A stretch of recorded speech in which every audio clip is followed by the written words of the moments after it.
साहित्य, संस्कृति, कला और कलम जहां साथ चलते हैं वो है लखनऊ। और लखनऊ कभी भी पुस्तक मेला आयोजकों को निराश नहीं करता और इस बार भी कुछ ऐसा ही नज़र आ रहा है। लखनऊ विश्वविद्यालय में यहाँ पर यूनिवर्सिटी के स्टूडेंट नहीं, केवल लखनऊ के कोने कोने से पुस्तक प्रेमी आए हुए हैं और यहाँ पर जमावड़ा लगा है किताब के कद्रदानों का। और यहाँ पर राष्ट्रीय पुस्तक न्यास यानी कि नेशनल बुक ट्रस्ट NBT ने गोमती पुस्तक महोत्सव का आयोजन किया है। और इस बार गोमती पुस्तक महोत्सव में क्या कुछ खास है, इस पर बात करने के लिए हमारे साथ NBT के अध्यक्ष मिलिंद जी हैं। तो सर, आपसे ये समझना चाहेंगे कि पुस्तक मेला नहीं पुस्तक महोत्सव, तो NBT लखनऊ में किस तरह से किताबों का ये जो महोत्सव है इसको सेलिब्रेट कर रहा है? वैसे राष्ट्रीय पुस्तक न्यास ये भारत सरकार के शिक्षा मंत्रालय के अधीन एक न्यास है और देश भर के नागरिकों में वाचन संस्कृति को उत्पन्न करना, उन्हें अच्छी अच्छी विविध विषयों की किताबें देना और भारत के सभी भाषाओं में साहित्य का भाषांतर करना, ट्रांसलेशन करना, ये काम मुख्यतः राष्ट्रीय पुस्तक न्यास का भारत सरकार ने हमें दिया हुआ है। और लखनऊ की बात करें तो ये चौथा संस्करण है। पहले 3 संस्करण हमारे रिवर फ्रंट में हुए थे, लेकिन उस समय हम ये अनुभव कर रहे थे कि ये संस्करण अगर एकेडमिक फील्ड में कहीं होगा, जहाँ शिक्षक, छात्र, रिसर्च स्कॉलर, प्रोफेसर्स इनके बीच होगा, तो उसकी सार्थकता और होगी। इसलिए ये जो चौथा संस्करण है, ये पहली बार हमने लखनऊ विश्वविद्यालय के प्रांगण में उनके सहयोग से हमने ये किया है। इस पुस्तक महोत्सव में लगभग 250 स्टॉल्स, 200 प्रकाशक, अलग अलग भाषा के, अलग अलग विषयों के यहाँ पर मौजूद है।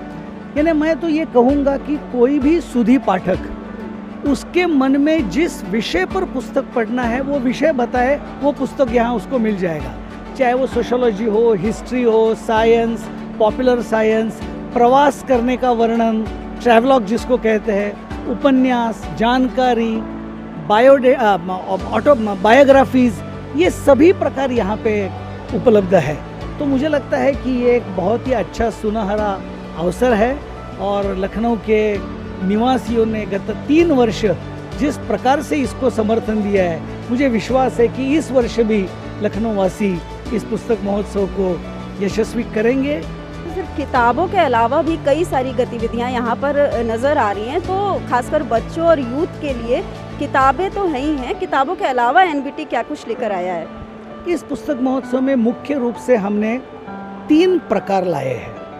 एक है कल्चरल प्रोग्राम, क्योंकि गीत, संगीत, नृत्य, कव्वाली, मुशायरा, ये सभी साहित्य से ही उपजे हुए दृक श्राव्य प्रकार का एक प्रगटीकरण है।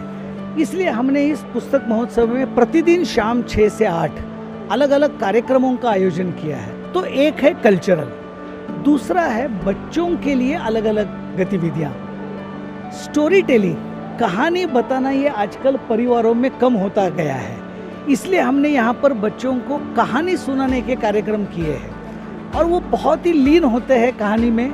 और कहानी पुस्तकों से ही उत्पन्न होती है, तो बाद में वो पुस्तकों की तरफ बच्चे जाते हैं। उसके बाद कई प्रकार की स्पर्धाएं हैं, कार्टून मेकिंग है, वैदिक मैथमेटिक्स है। तो इस प्रकार से बच्चों को एक अनुभूति देना कि अलग अलग प्रकार से हम डिजिटल डिवाइसेस से दूर होकर कुछ अलग काम करें, तो ये एक दूसरा है।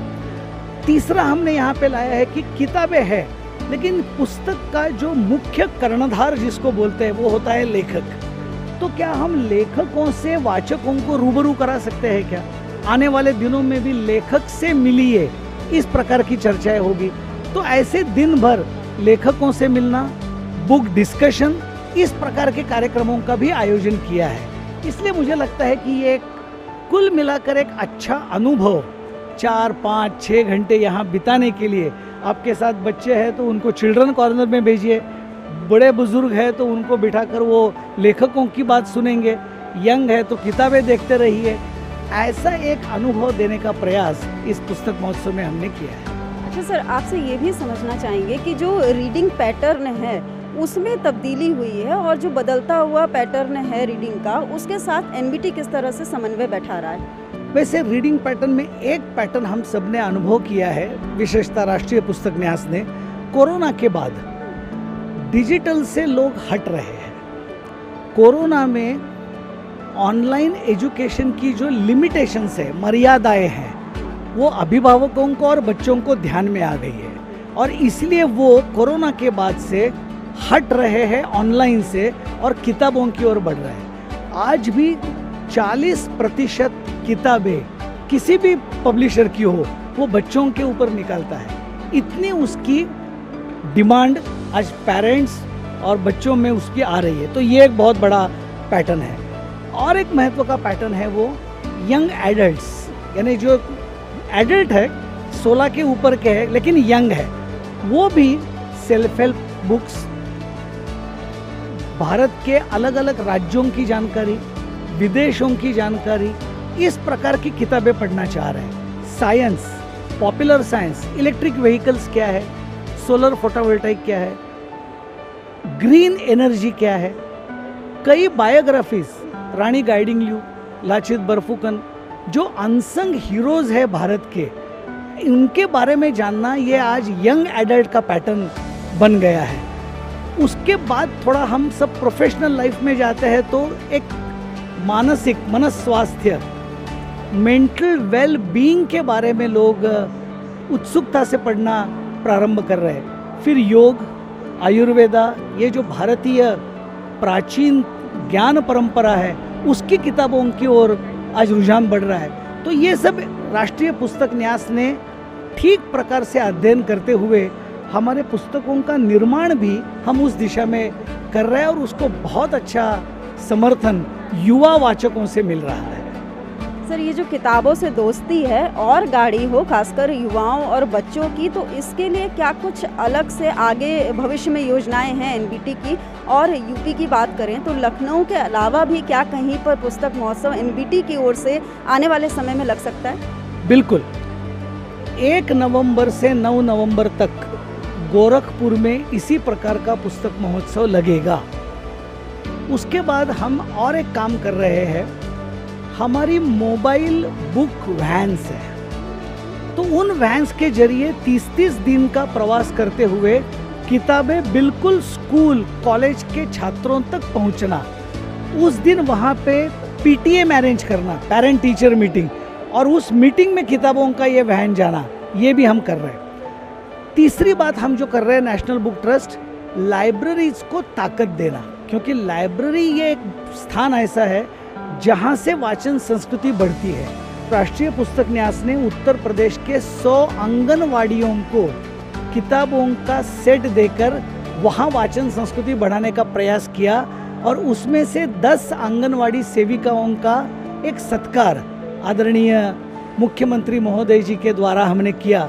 तो इस प्रकार से लाइब्रेरीज को ताकत देना, लाइब्रेरीज का एक नेटवर्किंग बनाना और उसको राष्ट्रीय पुस्तक न्यास सपोर्ट करेगा, ये उत्तर प्रदेश में और पूरे देश भर में। और चौथी बात, गोरखपुर में हम पुस्तक महोत्सव करने जा रहे हैं, लखनऊ में हो रहा है, लेकिन आवश्यकता और है, वो है टायर 2 और टायर 3 सिटीज़ में भी इस प्रकार की आवश्यकता है। वहाँ इस प्रकार के पुस्तक महोत्सव नहीं होते हैं। तो हमारे आने वाले 2-3 साल में देश के 50 स्थानों तक पुस्तक महोत्सव करने की योजना है।